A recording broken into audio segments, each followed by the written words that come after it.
नागपूर शहरात राजकीय वातावरण चांगलंच तापलेलं पाहायला मिळालं।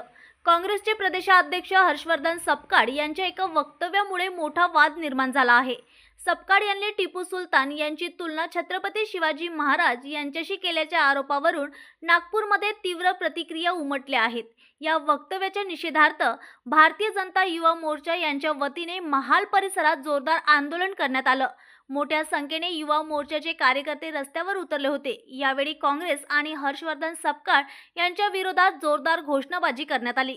कार्यकर्त्यांनी सांगितलं की छत्रपती शिवाजी महाराज हे केवळ महाराष्ट्रातच नव्हे तर संपूर्ण देशाचा आराध्य दैवत असून त्यांची कोणत्याही परकीय शासकाशी तुलना करणं हे अत्यंत आक्षेपार्ह आहे। अशा वक्तव्यामुळे जनभावना दुखावल्या गेल्या असून सपकाळ यांनी तात्काळ जाहीर माफी मागावी अशी मागणी आंदोलकांनी केली आहे। या प्रकरणामुळे नागपूरसह राज्यभरात राजकीय वातावरण तापण्याची शक्यता असून काँग्रेसकडून यावर काय प्रतिक्रिया येते याकडे आता सर्वांचे लक्ष लागले आहे।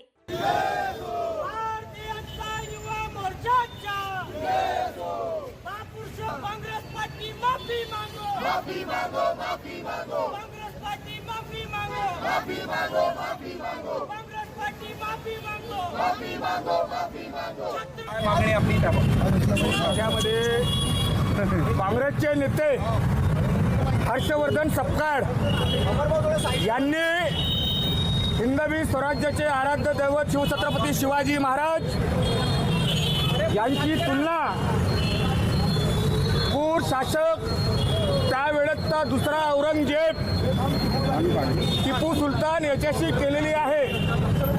याच्याने समजू येते की काँग्रेसची मानसिकता हे किती हिंदू विरोधी आहे। टिपू सुलतानचा इतिहास आपण बघितला तर 2000च्या वर्त मंदिरे टिपू सुलताननी तोडलेली आहे। 2 लाखांच्या वर हिंदूंना धर्म परिवर्तन केलेलं आहे। 2000 लोकांना हत्तीच्या पायाची बांधून जोपर्यंत त्यांचा जीव जात नाही तोपर्यंत टिपू सुलतानने त्यांना क्रूरतेने वावरलेला आहे। आणि अशा टिपू सुलतानचं महिमा मंडळ करणाऱ्या या काँग्रेसच्या हर्षवर्धन सपकाळला लाज वाटली पाहिजे। अक्षरशः काँग्रेसचं DNA हे हिंदू विरोधी आहे याच्यावरनं हे स्पष्ट लक्षात होते। आणि हर्षवर्धन सपकाळ यांचं पण DNA हे हिंदू विरोधी आहे, कारण की अशा प्रकारे हे करून आणि या क्रूर टिपू सुलतानचं महिमा मंडळ करणाऱ्यांचा आम्ही या महाराष्ट्रात खपून घेणार नाही। हा शिवछत्रपती शिवाजी महाराजांचा आदर्श हिंदवी स्वराज्याचे संस्थापक शिवछत्रपती शिवाजी महाराज यांचा महाराष्ट्र आहे। आम्ही छत्रपती शिवाजी महाराजांचा वारसा घेऊन चालणारे युवा मोर्चाचे कार्यकर्ते आहोत। अगर अशा क्रूर तत्कालीन औरंगजेब सारख्या वाह्यात टिपू सुलतानची तुलना आमच्या आदरणीय महाराजांची कोणी करत असेल तर त्याला आम्ही सोडणार नाही। तुम्ही त्यावेळेचा इतिहास बघून घ्या। केरळपासून कोयंबटूरपासून बेंगलोरपर्यंत कर्नाटकापर्यंत टिपू सुलताननी त्यावेळेस जे हिंदूंवर अत्याचार केले ते अत्याचार आपण बघाल तर भयावह होते। गौ हत्या करून हिंदूंना गाईचं मांस खावायला लावलं, त्यांना धर्म परिवर्तन करायला लावलं। ते संपूर्ण इतिहास आपण अगर बघाल तर अतिशय दुर्दैवी हा इतिहास आहे। आणि असाच इतिहास काँग्रेसवाल्यांनी घोडमोड करून आमच्या लोकांना शिकवण्याचा प्रयत्न केला आहे। पण या औरंगजेबाची औलाद असणाऱ्यांना आम्ही एवढं सांगतो की तुम्ही यांचं महिमा मंडळ अगर महाराष्ट्रात कराल तर युवा मोर्चा अरेले कार्य करून त्याचे उत्तर आपल्या स्टाईलनं दिल्याशिवाय राहणार नाही। एवढंच मी आपल्या माध्यमातून जय भवानी जय शिवाजी जय भवानी जय शिवाजी काय मागणी राहणार। हर्षवर्धन सपकाळ यांनी समस्त महाराष्ट्राची आणि